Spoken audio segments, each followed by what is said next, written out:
Welcome to Compass Wednesday, today on the 15th of September. Our speaker today is Robert Letscher of the University of New Hampshire. He is a biogeochemist and he was suggested by Dennis Hansel because he is one of his former students. So Robert got his bachelor's degree in marine science and chemistry here at the University of Miami in 2007. And then he got a PhD in chemical oceanography in the old MAC program here at Erasmus in 2012, working with Dennis, as I already said. And Dennis would have liked to introduce him today, but he had another important meeting, so he said, he's saying hello, but he will watch this later in the video recording because he has to be at the other meeting now.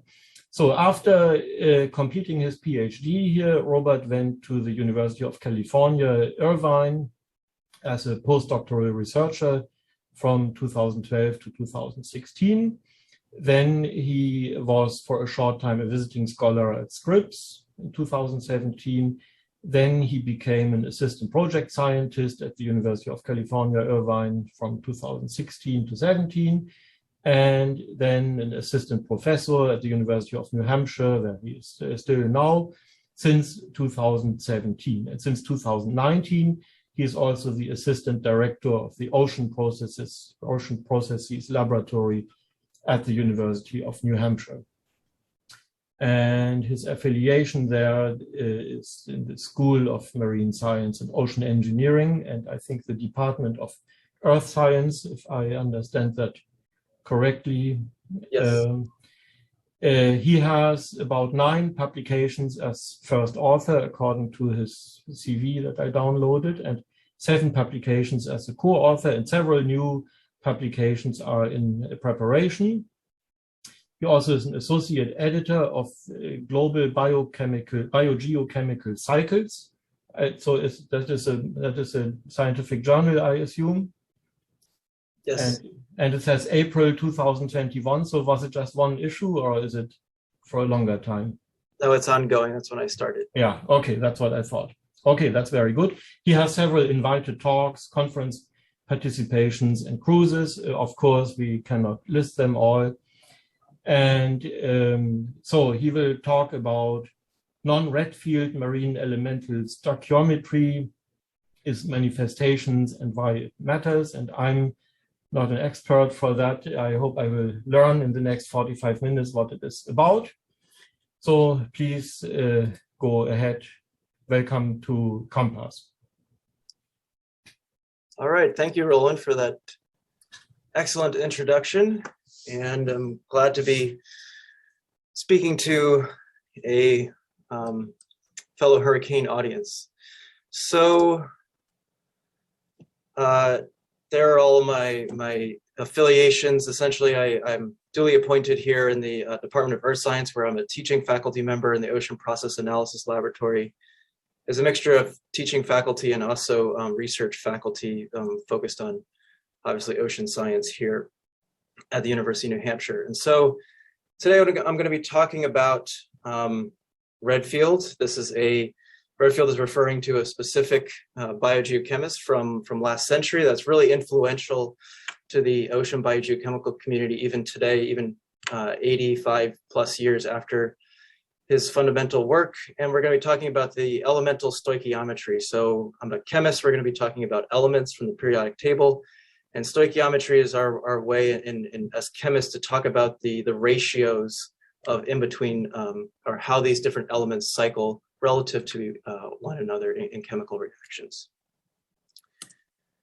So if you read the abstract to my talk, I posed this question right at the outset of the abstract: are the oceans turning into deserts? And I don't mean are they filling in with sand and something to that order. It's not the land encroaching into the ocean, but in the ocean we have this analogous ecosystem to the desert ecosystems on land, where there's really warm water, like warm conditions on a desert inland, And these ecosystems are really low in the nutrients that are required by biology to grow, to carry out photosynthesis, and to support higher trophic levels. And so we have these areas in the ocean in the subtropical latitudes. They happen in the same latitudes as the major desert bands on land, but they're low in nutrients, low in biological productivity, so they have a lower carrying capacity. So what I'm showing here is some predictions from Earth system models. These are, the climate models that we build to try and predict the future trajectory of Earth's climate, and also the ecosystems and the biogeochemistry within all of that. And so I'm looking at results for the ocean from the coupled model intercomparison project, phase 5. This is from a while ago. This paper was from Laurent Bopp, published in 2013. But even unless you've been hiding under a rock, you probably know that the climate is warming, that the climate meaning the Earth's surface temperature is warming, the atmosphere is warming, the air over land is warming, the water in the oceans is warming. So this is the predicted sea surface temperature change in degrees Celsius by century's end, assuming some kind of business as usual scenario. And you see an increase in sea surface temperatures everywhere. And so related, I mentioned sea surface temperatures first because I want to talk about net primary productivity change. This is global net primary productivity. Let me maybe use my laser pointer. Global net primary productivity change as a function of year going out to year 2100. And this is for the global ocean. And there's this predicted decline. Each one of these little lines in this spaghetti diagram is a different Earth system model. So there's these climate centers around the globe. Different nation states are working towards building these Earth system models. And we have these predictions of what the net primary productivity, or the total amount of biological photosynthetic activity in the ocean, is going to be as a function of time into the future. And you can see most of these predict a decreasing sign for net primary productivity on the order of 8, 10, 12% decrease. And this is the spatial pattern of what that MPP decrease looks like. So it's essentially the link here between sea surface temperature and decreased net primary productivity change is this expanding desert ecosystem, or analogous desert ecosystem in the ocean. As the ocean warms up, it becomes more stratified. It becomes a cap to the injection of nutrients from below. So the major flux of nutrients into the sunlit surface ocean where the biology lives is from below. And if you stratify the ocean, you reduce that upward flux. And so NPP is predicted to decline, largely due to this sea surface temperature forcing. Now you can see most of them predict this decline, but some of them predict little to no decline, and just hold on to that. We're going to revisit this at the very end of my talk. Why should we care about warming temperatures in the ocean and decreasing NPP? Is because a related part of net primary productivity in the ocean is something we call the ocean's biological carbon pump. And this provides a really large service to the carbon climate system in that it helps the ocean soak up CO2 from the atmosphere, act as a sink for CO2 in the Earth's surface carbon climate system. And so the ocean's biological carbon pump is the fraction of the net primary productivity in the ocean that is exported or leaves the sunlit surface ocean and is pumped down into the deep ocean. This is how, when biology dies, their biomass sinks under gravity out of the sunlit surface ocean into the deeper layers of the ocean. And so for every carbon atom that was fixed from CO2 gas that goes into organic matter that then falls into the deep ocean, you remove a molecule of CO2 from contact with the atmosphere. As you can drive a gradient of CO2 from the atmosphere into the ocean by continuously pumping organic carbon into the deep ocean. Presently, that ecosystem service is on the order of 10 petagrams of carbon per year. That's our best estimate. There's a large variability around this that drives a lot of ocean biogeochemical research. So this is about 20% of NPP, and this is the largest contributor to ocean CO2 storage. And it's also predicted to decline in these same model predictions, again, from this same 2013 paper, with a very similar spatial pattern. So essentially, because the carbon export flux, or the biological carbon pump, is a fraction of NPP. If NPP is decreasing, the carbon pump is predicted to decline as well. So the oceans can soak up less CO2 from the atmosphere, potentially being a positive feedback to ongoing climate change in the 21st century. So what is the mechanism here that I'm talking about? The potential oceans turning into deserts, warming upper ocean temperatures.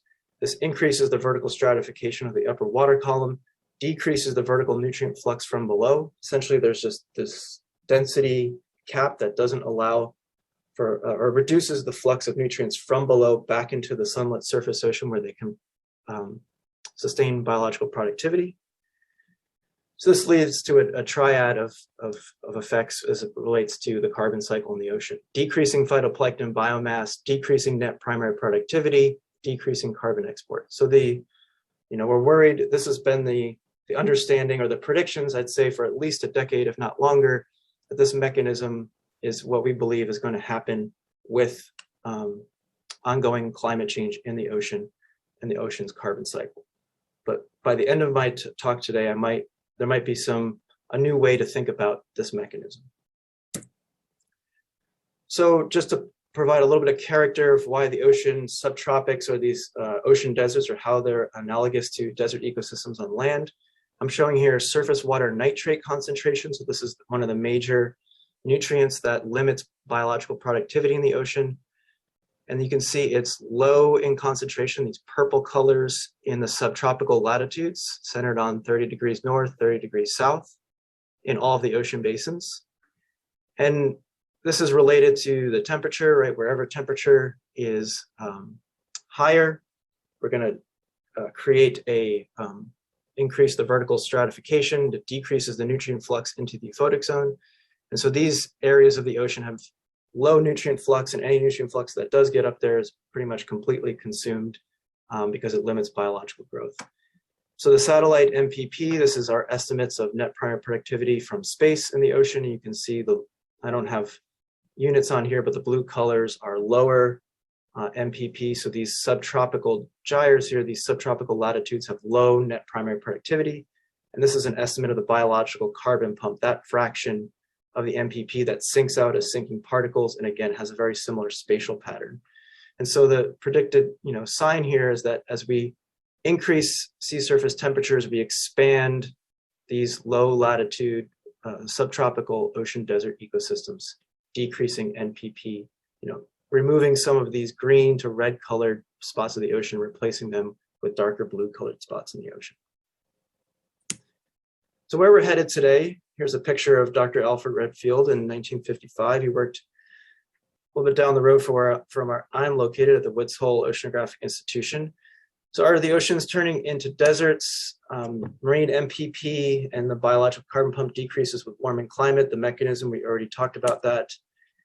Next, right after this, we're going to talk about Alfred Redfield and his ratio, how this influences our predictions that we just talked about, this mechanism of increasing stratification, decreasing nutrients. So it's going to decrease MPP and the biological carbon pump. That's all of that. Those predictions are underlain by the Alfred Redfield's ratio. The Alfred Redfield and his ratio, we're going to talk about the Southern Ocean. Is it the key to understanding how the ocean responds to, or the ocean and the carbon cycle are linked? Biologists we're going to say, don't forget about diversity, because the Redfield ratio is largely a summation statistic, but there's obviously lots of diversity that goes into a summation statistic. Redfield revisited in the 21st century some of the more recent research in this area, evidence for breaking the Redfield ratio. So spoiler alert, we're going to work towards non-Redfield ratio stoichiometry in the ocean, exploring its impacts. And we're going to start by talking about the Southern Ocean, but finish by talking about the low latitudes. So to begin my discussion here before I introduce what the Redfield ratio is, the actual numbers associated with the Redfield ratio, I just want to talk about how ocean biogeochemists, how we think about biological productivity in the ocean. So I have this simplified diagram here that I show in all of my classes that I teach. It's a simplified system here. We have the euphotic zone. Say this is maybe the upper 100 meters of the water column where there's enough light for photosynthesis to occur.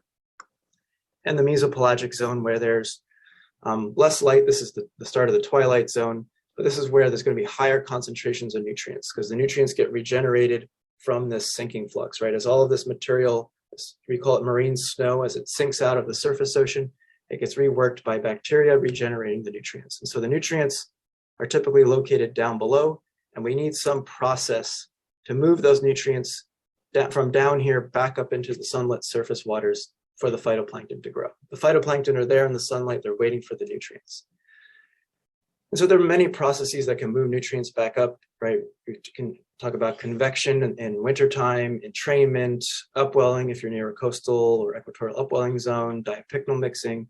But we call this, based on a lot of the work from decades ago, we call this new production because this is a new injection of nutrients into the euphotic zone that stimulates new phytoplankton growth. And remember, have nitrogen down here. This P is phytoplankton, but they also are fixing CO2. They're using this nutrient to build biomass and carry out photosynthesis. So they're drawing in CO2 from the water. And if they draw CO2 from the water, more CO2 can enter from the atmosphere.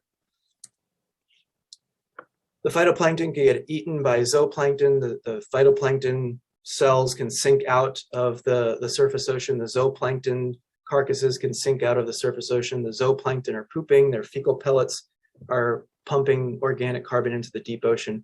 We call this, this is particulate organic matter. This is the biological carbon pump. And so what comes up comes down, but attached to this nitrogen is a bunch of carbon. And so we're pumping carbon into the deep ocean. The recycled loop is centered on a different form of nitrogen, but essentially because the phytoplankton in the ocean are so limited by nutrient input from below, the upper ocean ecosystem has evolved to become very efficient at recycling those nutrients and retaining those nutrients in the surface ocean. So there's essentially two flavors of productivity in the ocean. So if you measure MPP in the ocean, the amount of photosynthesis the phytoplankton are doing, maybe 80% of it is through this recycled loop and 20% is on an annual average is coming from nitrate in from below. And so how Redfield applies to this discussion here is that this is in nitrogen units, but we're talking about carbon that's fixed into organic matter. There's also phosphorus, the other major nutrient that the phytoplankton need for growth. The Redfield ratio is how we couple these bioactive important elements, how we couple carbon, nitrogen, oxygen, and phosphorus. And so what the Redfield ratio says, you likely learned this somewhere along the lines if you took a chemical oceanography course. This is the simple photosynthetic equation that you might have learned in high school biology class, right? CO2 in water produces carbohydrate, sugars, and releases oxygen as a byproduct. And respiration is just the reverse of the photosynthetic reaction. This is a simplification this is carried out by phytoplankton. Phytoplankton need to build biomass. Biomass requires proteins, requires replicating your DNA. There's phosphorus contained in DNA, so we need the phytoplankton in the surface ocean are limited by the availability of nitrate and phosphate. There's lots and lots of CO2 in the ocean. It's highly soluble in water because it forms carbonic acid. So they're not limited by CO2, they're limited by the nitrate and the phosphate. What Redfield did was he compiled a whole bunch of phytoplankton biomass estimates he was working in the 1930s, 40s, 50s, he's compiling measurements from around the globe and coming up with a global average of what's the carbon content, nitrogen content, and phosphorus content in the average biomass of marine plankton. And he found that it was boiled down to these numbers, 106 for carbon to 16 nitrogen to 1 for phosphorus. Later, this was updated for oxygen. Remember, oxygen is a byproduct of photosynthesis and a reactant in respiration. So what the Redfield ratio says is that all of these important elements that are linked in these photosynthetic and respiration reactions in the ocean have this characteristic stoichiometry or relative proportions in which they cycle. And so if you mix up 16 moles. I'm a chemist. We're going to talk about moles instead of grams. If you mix up 16 moles of nitrate, you should predict 106 moles of CO2 to be fixed into biomass. Likewise, if you upwell 1 mole of phosphorus, you should predict 106 moles of carbon to be fixed. And so this Redfield ratio is the generalization to how carbon, nitrogen, phosphorus, and oxygen cycle through these all-important redox reactions of photosynthesis and respiration. And so this is how ocean biogeochemistry for the last 85 years has really functioned. A lot of these fluxes here are hard to measure. The arrows or the biomass, how much phytoplankton is there, at large scales requires a lot of effort and measurements. But maybe if you want to know how strong the biological pump is, you just go out and measure nitrate flux into the euphotic zone and you infer how much carbon was exported, or phosphate flux up and infer how much carbon.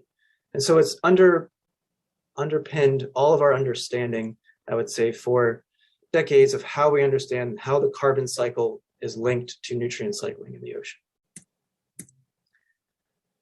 So we're going to move into how the Southern Ocean might be.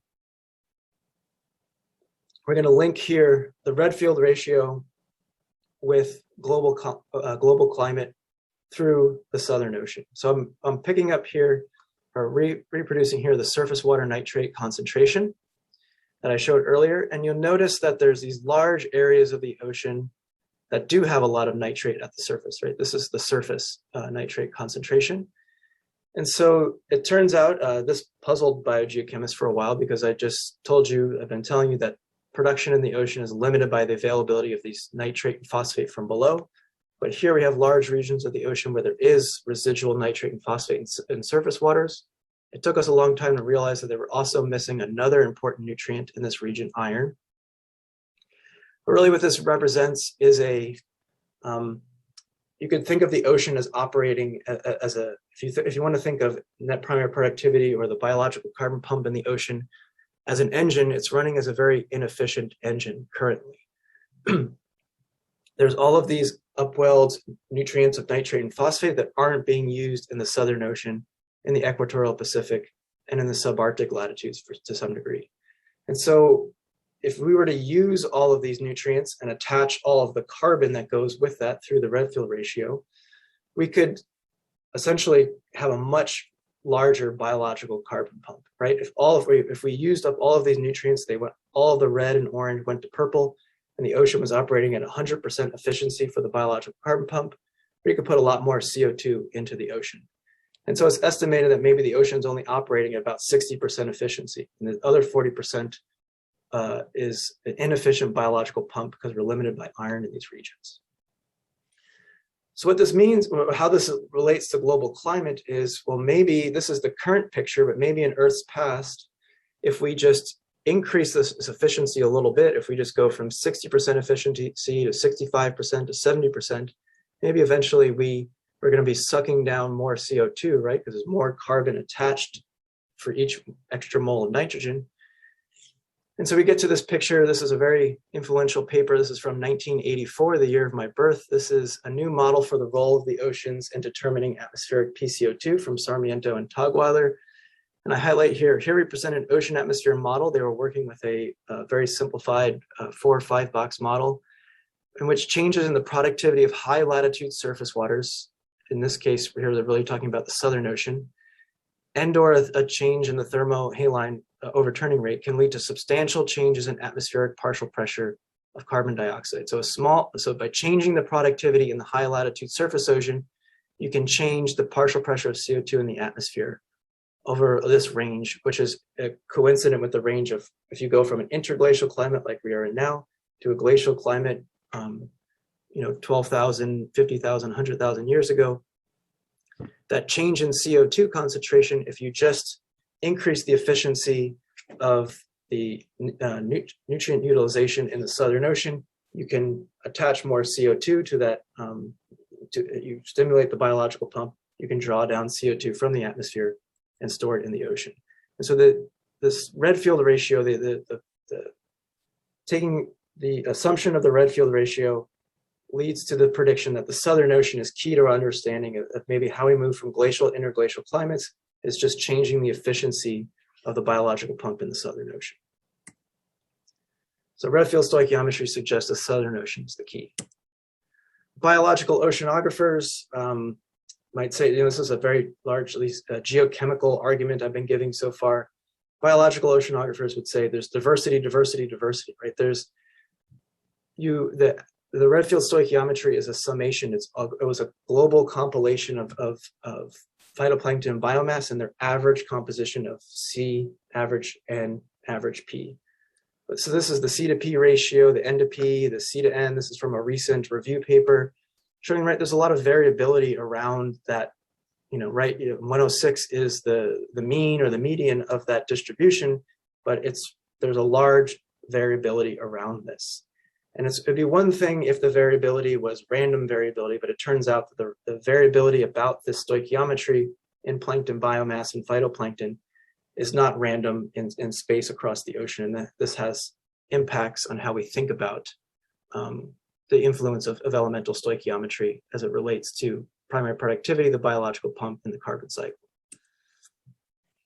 So this, what I would call non-Redfield diversity in the phytoplankton, the first point here is that there's phylogenetic variability in the cellular N to P and C to N that I'm showing here, right? So how do we explain this variability in C to P, N to P, C to N?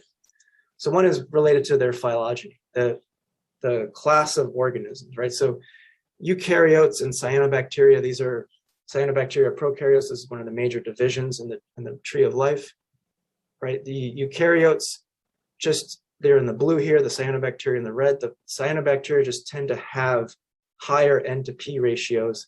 The eukaryotes tend to have lower N to P ratios. And the carbon to nitrogen stoichiometry is related to, different classes of phytoplankton have different percent weight of protein, lipids, and carbohydrates, and those major macromolecules that make up biomass have different amounts of nitrogen, carbon, and phosphorus in them. And so there's this general pattern that eukaryotes, they make up more of the phytoplankton community in higher nutrient ecosystems, like upwelling in high latitudes, and cyanobacteria dominate in the low nutrient ecosystems. So any biological oceanographer will be able to tell you that if you go to the subtropics, you should expect to find mostly cyanobacteria dominating the primary productivity in that community. And as you go to a more upwelling or high latitude system, you're going to get more and more eukaryotes. So there's already a partitioning in the ocean between where these different organisms live and their characteristic stoichiometry. The other point is that within a specific phylogenetic class of a phytoplankton, they can regulate their nitrogen or phosphorus quota, like how much nitrogen or phosphorus they need relative to maybe how fast they're growing. So these are plotted as a function of growth rate, maybe what the in situ nutrient concentrations are. If there's just not a lot of nitrate and phosphate around, maybe they can get by with less nitrogen and phosphorus and just alter their nitrogen or phosphorus quota. And so this is, again, more recent work from 2018 and 2013.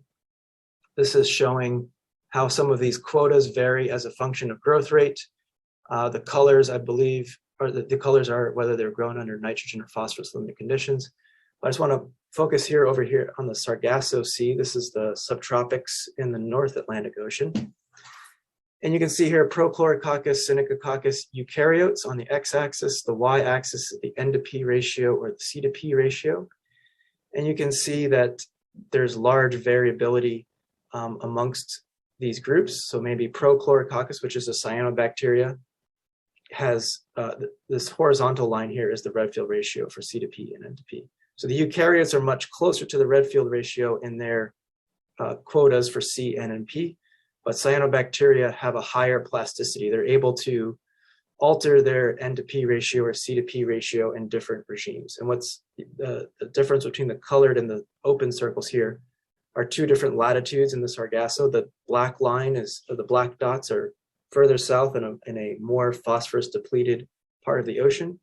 And so they're able to increase their N to P ratio or C to P ratio when phosphorus is really scarce. And so just partitioning out across the ocean where these different classes of organisms live, and then also the nutrient regimes, the temperature regimes, the light regimes that contribute to growth rate can also affect what I call their plasticity, their cellular carbon and nutrient plasticity. Just within groups, they're able to alter their C to P ratio if needed.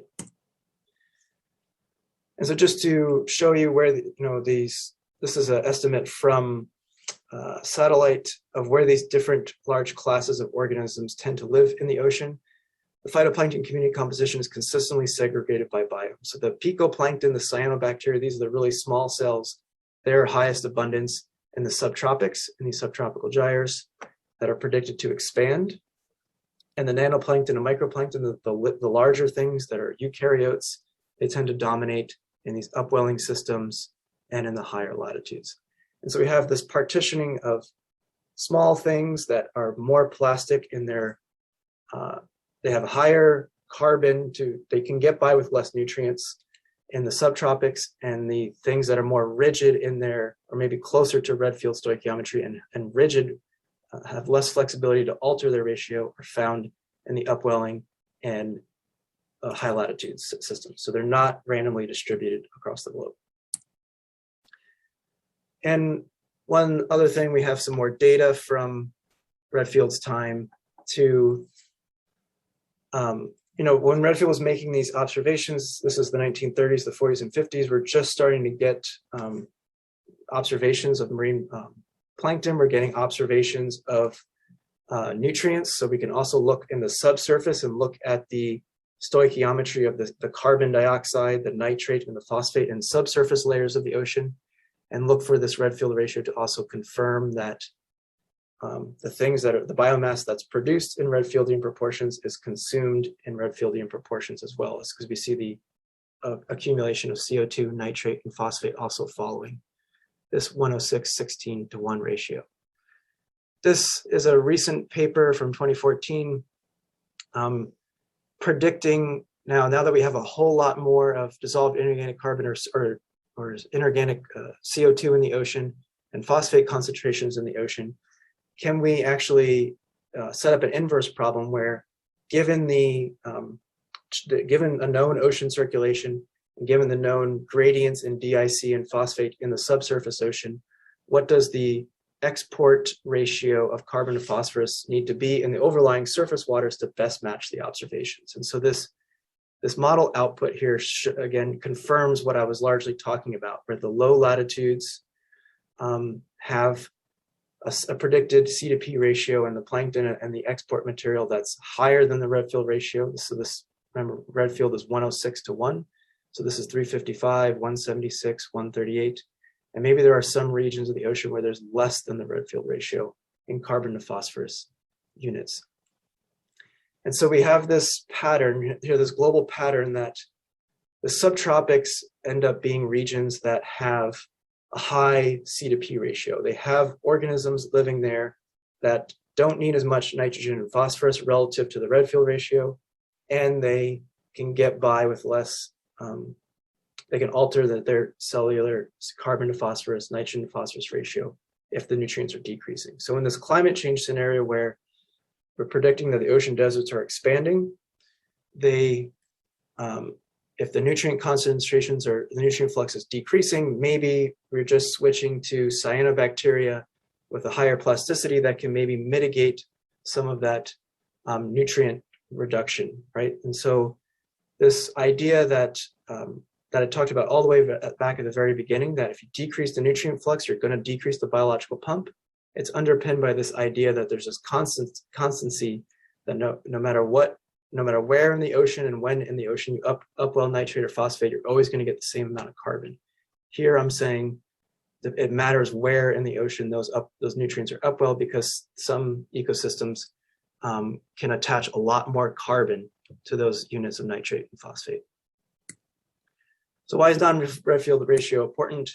They can adapt to these reduced nutrient inputs in this climate change scenario. We can shift to maybe a community shift to cyanobacteria that have a higher C to P ratio, and they also can get by with less nutrients with the plasticity mechanism. And so maybe the marine net primary productivity and carbon export story that I talked about at the very beginning may be resilient to nutrient input reductions if we shift to cyanobacteria with higher nutrient plasticity. And so the ocean is a sink for 30% of atmospheric CO2 emissions annually, so sustained in large part by the biological pump. So maybe this predicted decline in the biological pump, which is predicted to decrease the ocean carbon CO2 sink, maybe there's some resiliency to this prediction once we consider non-Redfield stoichiometry. And so to revisit here, and I'm finally going to get into some of my work on this topic here in a moment. You'll notice here there's these two particular lines here that show the lowest decrease in the biological carbon pumps. This is export production of the biological carbon pump. The black and the red are this GFDL. This is NOAA's climate model. They had some representation of non-Redfield stoichiometry in their model, and they were the one that predicted the least decline in the biological carbon pump, largely through this mechanism, the two mechanisms that I was talking about. And so now what we're working towards is taking this information, increasing the diversity of phytoplankton in these climate models that we use to predict the future trajectory of primary productivity in the carbon pump, and also build in this flexibility in their carbon to phosphorus, carbon to nitrogen ratios. So my research on this topic, I'll begin by talking a little bit about a pool that I haven't talked about so much yet, but you're maybe familiar with if you've ever taken a class or seen a seminar from Dennis, and that's dissolved organic matter and what its C to N to P stoichiometry is. And so largely I talked about the export flux being the sinking out of particles, but some of the organic matter is small enough that it doesn't sink, it's dissolved and moved by the ocean circulation. And so I'm going to review its C to N to P stoichiometry, talk about how I've been augmenting phytoplankton diversity in a global climate model with variable C to P, and talk a little bit at the very end about other non-Redfield source and sink fluxes in the ocean I'm looking at. Right here, right off the bat, dissolved organic matter is a non-Redfield pool of organic matter in the ocean. And so what I did when I started my postdoc was I compiled all of the observations at that time of dissolved organic matter. And so we're talking about dissolved organic carbon, dissolved organic nitrogen, and dissolved organic phosphorus, and plotted their stoichiometry as a function of depth in the ocean. So this black curve here is all the global data. And then we have a lot of data measured at two time series sites, BATS near Bermuda in the North Atlantic, and the Hawaiian Ocean time series north of Oahu. So I just pulled those data out specifically. But really, I just want you to see this dashed line here. That's the Redfield ratio for the C to N, the N to P, and the C to P stoichiometry. And you can see all of these curves are to the right of that dashed line. They are non-Redfield. They are depleted in the denominator. So they are depleted. There's excess of carbon relative to phosphorus as compared to the Redfield ratio. So dissolved organic matter is a non-Redfield pool in the ocean. And what I wanted to do next was, okay, well, how does this play out in these things that I've been talking about? If we consider the non-Redfield stoichiometry in models, how does that impact our predictions of net primary productivity and carbon export? Because I guess what I should say before, if I go back to this figure, when we did the coupled model intercomparison project in 2013, all of these models are assuming Redfield stoichiometry holds for every single biogeochemical flux in the ocean. Like I said, with the exception of this particular model that started to break this Redfield assumption. And so what I did in one particular climate model was break this Redfield assumption for DOM and look, how does it impact primary productivity and the carbon, biological carbon pump. And so here's a difference map comparing a Redfield ocean to an ocean that has variable DOM cycling. So in this, what we found was we needed the DOP, the phosphorus, to cycle faster than the dissolved organic nitrogen, to cycle faster than the dissolved organic carbon to reproduce these patterns that we saw here. So phosphorus cycles fastest, carbon cycles the slowest. When we add that into the model, we see that it increases net primary productivity in a lot of spots in the ocean, especially here in the subtropics and especially here in the Atlantic basin. And the biological carbon pump change is largely increased in those regions as well. And so as we just, as the dissolved organic phosphorus is recycled faster in the variable case relative to the Redfield case, it just recycles that phosphorus or retains that phosphorus more higher up in the water column, creating more or sustaining more primary productivity and a stronger biological carbon pump. So before we even get to phytoplankton, just considering one of the other pools in the ocean that might have non-Redfield stoichiometry, we're already starting to see this resiliency of net primary productivity in the carbon pump relative to the Redfield prediction. So globally, this was a 10% increase in MPP in the biological carbon pump. Another thing I've been working on more recently, this is work that's yet to be submitted, is working with, this is the National Science Foundation's climate model that I work with, augmenting the phytoplankton diversity and including this variable C to P stoichiometry. And so what we're doing here is the previous generation of the model ecosystem, it only had 3 phytoplankton types: small phytoplankton, diatoms, and diazotrophs. The diazotrophs are specialized guys that can fix nitrogen. And everything follows Redfield C to N to P stoichiometry. So it's a simplified ecosystem. There's just 3 classes of phytoplankton, but we're trying to move towards a more diverse ocean. So this next generation is going to have 2 specific taxa of cyanobacteria, Prochlorococcus sinicococcus, pico-eukaryotes, and nanophytoplankton. All 4 of these, we basically broke up the small phytoplankton into these 4 constituents that have different abilities or different affinities to take up nutrients, different relationships with light and how fast they photosynthesize. And so we're increasing the diversity, and then again, the diatoms and diazotrophs, and adding in this variable C to P. So they can, these different groups have different characteristic C to P ratios that are non-Redfield based on their phylogeny, and also have this plasticity. So depending on what the in situ phosphate concentration is, their phosphorus quota can vary. And so I'm showing here the C to P ratio for those 6 different phytoplankton groups.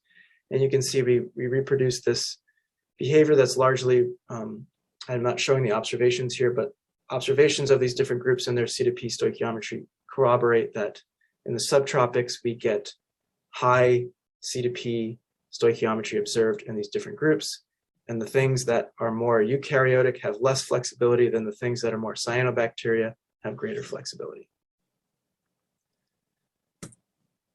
And so working with that model simulation, what is the biological pump? Carbon to phosphorus stoichiometry.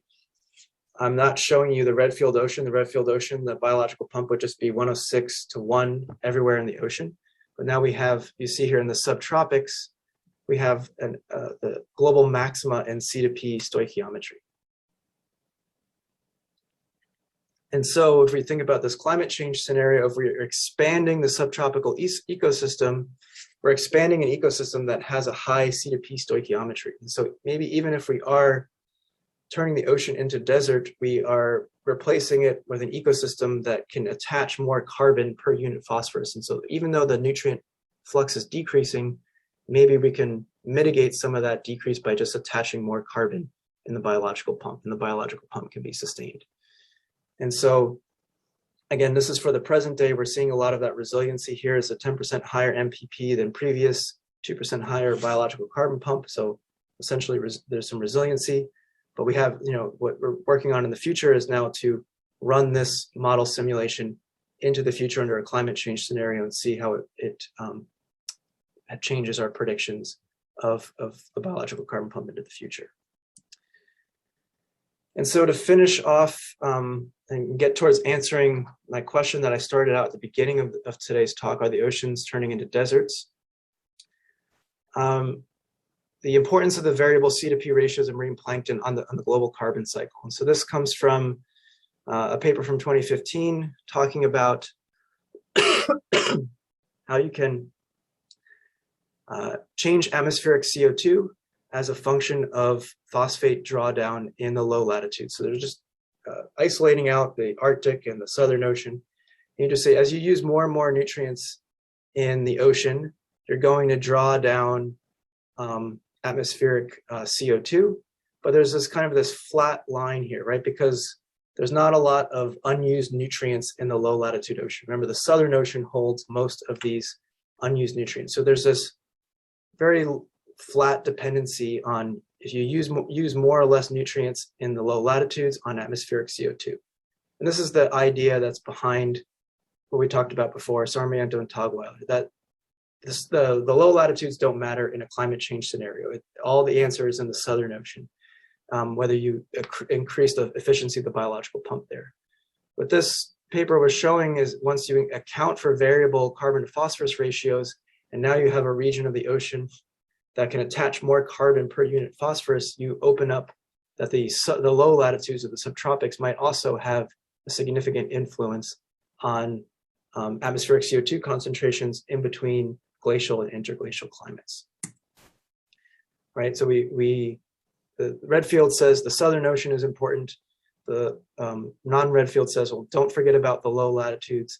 If you, even if these ecosystems expand in a climate warming scenario, you might be able to attach more carbon per unit nitrogen and phosphorus and maintain some resiliency in the biological carbon pump. So non-Redfield stoichiometry suggests the subtropics could play a role too. So are the oceans turning into deserts? I would say yes. The subtropical cyanobacteria are maybe likely to expand, the shift to cyanobacteria over larger regions of the ocean surface, but they are going to have higher carbon to phosphorus stoichiometry. And so this might mitigate some of the MPP and the predicted declines in net primary productivity in the biological carbon pump. And so I've got, I just want to briefly touch on a few other things that I'm working on. So like I said, my research, I'm improving ocean biogeochemistry and Earth system models. So I work with the community Earth system model. This is the one funded by the National Science Foundation that I showed you the results from. I'm also working on a particular non-Redfield nutrient source to the ocean subtropics, dissolved organic phosphorus. And so as I mentioned before, dissolved organic phosphorus is a pool that's being recycled relatively quickly. And so I've been investigating its use as a nutrient source in these subtropical oceans. And so where there's not a lot of nutrient input from below, what about the material that comes in from the sides? So all of the sides around the subtropics are more biologically productive ecosystems. They produce more organic matter. That phosphorus component is laterally supplied into these gyres and is then used by the biology as an additional P source that's not a traditional Redfield source in the sense that it's phosphate that came from below. And one last thing is, that was a non-Redfield source flux in ocean biogeochemistry. I'm also investigating some of the export fluxes. And so we've been looking at, in the Hawaiian Ocean time series, there's this anomaly. If you go below the ocean surface, this is a quantity called preformed nitrate. I'm not going to explain too much about what this is, but this, just notice here, these values are less than 0. There's an anomalous preformed nitrate in the ocean subtropics. And so we've been trying to figure out what causes this anomaly. And we're looking at the non-Redfield cycling of this stuff we call transparent exopolymer particles in the ocean. I like to call it the snot in the ocean. It's some of the sugars that get exuded by phytoplankton. Think of how sticky maple syrup is. This material helps coagulate and stick things together. It helps them sink out of the surface ocean, but maybe this material could be an explanation for this anomalous low oxygen in the subtropics if this snot material is an important export flux. And so we normally have thought of this material as positively buoyant, but there is more research suggesting maybe this material is negatively buoyant and basically moves carbon from the surface ocean into the deeper layers of the ocean and can generate this anomaly. So we're testing this by measuring TEP on the Hawaiian Ocean time series. And so I'll just throw this up, my acknowledgements, some of the people that helped me with my work and funders.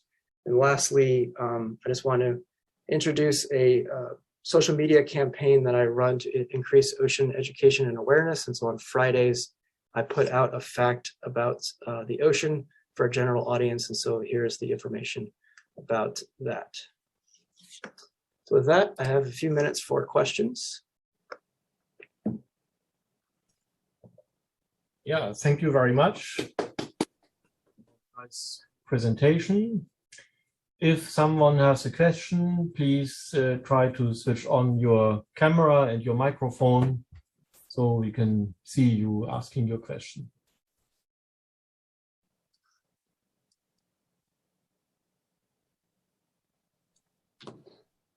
Natalie? Yes, I think I had a question, but yeah, you typed something into the chat already. I had a very beginning of the presentation when you showed the scenarios for the CRP 8.5, which was most extreme. But I guess during the presentation, you kind of showed that it could be mitigated by different means. So I think my questions now is not relevant. It's better to look at the extreme and probably the moderate scenarios will be somewhere in between. So yeah, if there's you can comment more on that. That's good. Well, I would say the race is on right now with all of the global climate modeling centers around the world to input this or represent this variable or non-Redfield stoichiometry in all the ecosystem models. So, and part of the reason why Redfield has persisted in global climate modeling is that it's computationally cheap to just cycle one element and then compute carbon and nitrogen from some known ratio. If you have to carry a tracer for all of these different elemental pools as it cycles through plankton, particles, dissolved organic matter, nutrients, it becomes more computationally expensive. So as we have more computational power and we have more observations to validate our models, we're moving towards adding in this functionality of non-Redfield stoichiometry. Okay, thanks. Hillary, do you have a question? I do, but I'll let other people go first. I know Raina has her hand up. Okay, Raina. Sure, I'll go next. Really very good job, Rob, explaining the whole system. I wonder, as oxygen is changing, especially in areas where there's low oxygen, how does this affect the Redfield ratio, and how do you think this is long-term going to be affecting the primary productivity? Thank you. Yeah, so what Raina is referring to is there's ocean deoxygenation is one of the other predicted outcomes of climate change in the 21st century. So as you warm the ocean, oxygen is a gas. Gases are more soluble at colder temperatures, so the solubility decreases. You also alter the ocean circulation, so there's less ventilation or renewal of oxygen in the ocean interior from a redistribution of the water masses that are formed near the polar regions. And how this impacts maybe biogeochemistry is that in the regions of the area where you completely run out of oxygen, like in the Eastern Pacific, you can switch over to some anoxic metabolisms, one of which is denitrification, which removes nitrate from the ocean. And so if you have an expansion of oxygen deficiency in the ocean, you might decrease the overall nutrient inventory in the ocean in the 21st century. And so we don't know exactly that. There are people studying those impacts. I mean, the nitrate is lost initially in deeper layers, and so it takes some decades until that signal is transferred up into the upper ocean. But it is a potential way to decrease the biological productivity through this additional effect of oxygen depletion. Now, given enough time, there are biology in the ocean that can add nitrogen back into the ocean, the nitrogen fixers, and they should respond to that decrease. But that's still a very active area of research on how fast biology can respond to these types of changes in the nutrient inventory.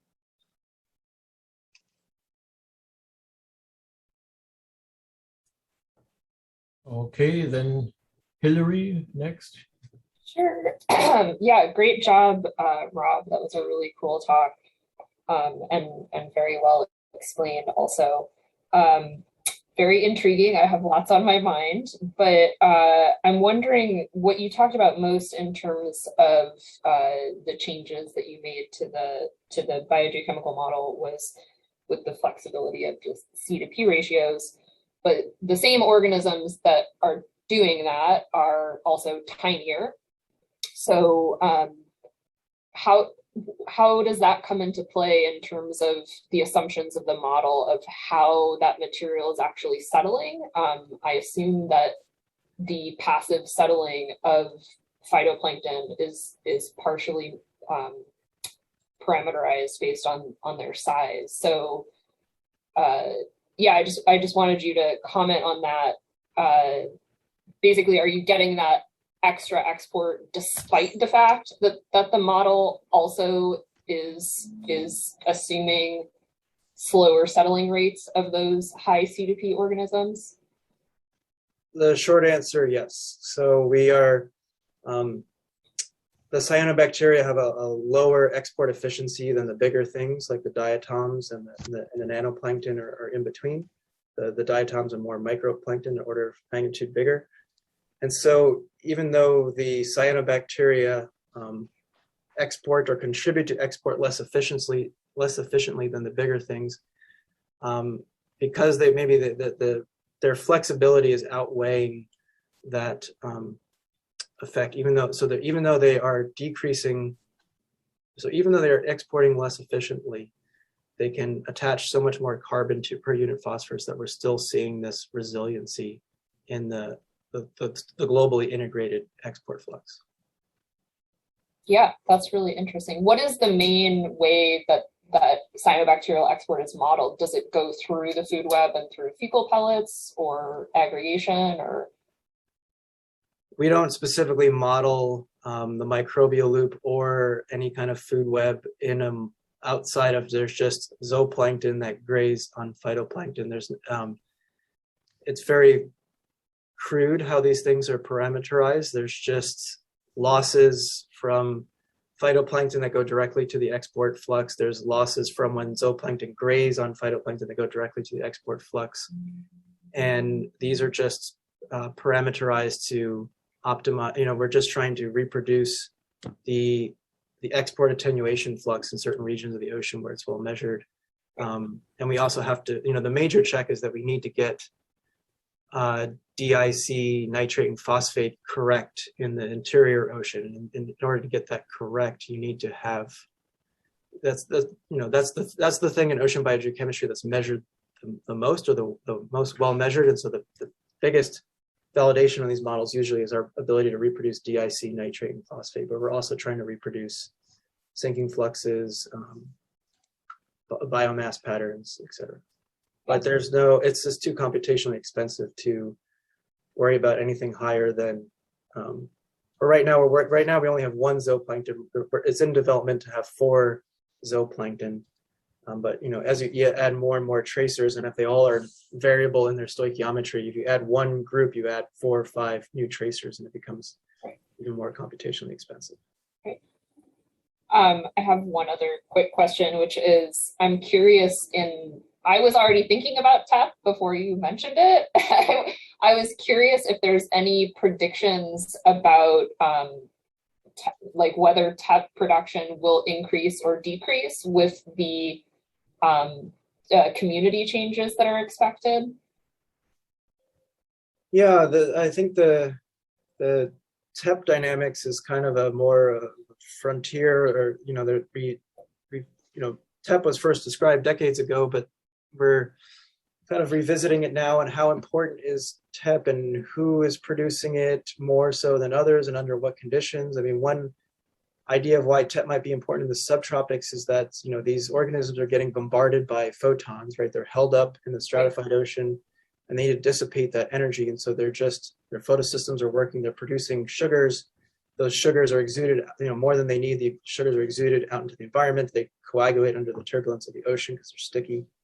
And so maybe it's, and then another idea is that they're nutrient stressed, that they, again, just have to, their photosynthesis system needs to work. And so maybe if stratification increases and temperatures increase, TEP production might increase, but I think it's definitely an avenue for future research. Or it might proportionally increase. I think the proportion of primary production that goes out of the cell versus stays in the cell could Right. be changing. Yeah, that's so interesting to think about. Cool, thanks. Mm-hmm. Okay, do we have any further questions? If not, I say thank you again for coming to us with this nice seminar. Thank you all in the audience for attending it. There will be no seminar this Friday because we have a school-wide faculty meeting. And for next Wednesday, we have a guy, Pedro Di Nezio, invited by Amy Clement, but he hasn't responded to my emails so far, so I'm not sure what he will talk about. Watch the emails to see what will happen next Wednesday. So thank you and have a good evening. Thank you. Thanks, Rob. Good to see you.